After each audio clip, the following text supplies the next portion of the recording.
வணக்கம்.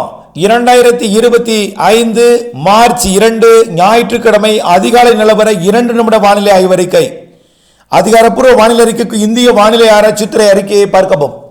நேற்று எதிர்பார்த்தது போல் தென் மாவட்டங்களில் மழைப்பிடிப்பு வெளுத்து வாங்கி இருக்கிறது. அதிகபட்சமாக திருநெல்வேலி மாவட்டத்திலையும் தூத்துக்குடி மற்றும் ராமநாதபுரம் மாவட்டத்தில் கனமழை பொழிந்திருக்கிறது. மிக கனமழை பொழிவு கூட பொழிந்திருக்கிறது.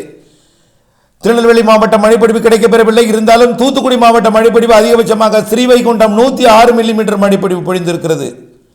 அதே போல அந்த மாவட்டத்தில் பல இடங்களில் 5 சென்டிமீட்டருக்கு மேல் மழை பொழிந்திருக்கிறது. ராமநாதபுரம் மாவட்டத்தில் ராமேஸ்வரத்தில் 97 மில்லிமீட்டரும் தங்கச்சி மடத்தில் 85 மில்லிமீட்டரும் மழை பொழிந்திருக்கிறது. மேலும் பார்த்தீங்கன்னா தென்காசி மாவட்டத்திலேயே ராமாநதியில் 51 மில்லிமீட்டர் மழை பொழிந்திருக்கிறது. திருவாரூர் மாவட்டத்தில் நீடாமங்கலத்தில் 49 மில்லிமீட்டர், மேலும் முத்துப்பேட்டையில் 43 மில்லிமீட்டர் மழை. மேலும் மழைப்பொழிவு தென் மாவட்டங்களில் பொழுது விடியும் வரை தொடர்ந்து கொண்டிருக்கிறது. காலை வரை தூத்துக்குடி மற்றும் திருநெல்வேலி, தென்காசி மற்றும் ராமநாதபுரம் மாவட்டத்தில் மழைப்பொழிவு தொடரும். மீண்டும் இடைவெளி கொடுத்து மதியத்தில் இன்றைக்கு மழைப்பொழிவு மீண்டும் தீவிரமடையும். டெல்டா மாவட்டங்களை பொறுத்தவரைக்கும் இன்றைக்கு மதியம் ஒரு முறை மழை வந்தாலும் இன்றுடன் மழைப்பொழிவு நிறைவடைகிறது. தென் மாவட்டங்களுக்கு நாளை அதிகாலை வரை மழை வாய்ப்பு இருக்கிறது.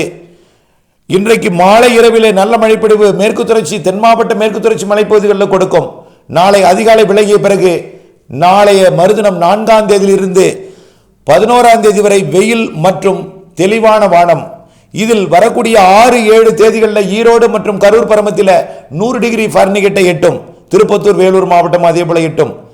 வெயில் ஏறி மீண்டும் இறங்க தொடங்கும். மீண்டும் 12ஆம் தேதியிலிருந்து அடுத்த சுற்றின் மழைப்பொழிவு 12, 13, 14, 15 தேதிகளில் அடுத்த சுற்றின் மழைப்பொழிவு இருக்கிறது.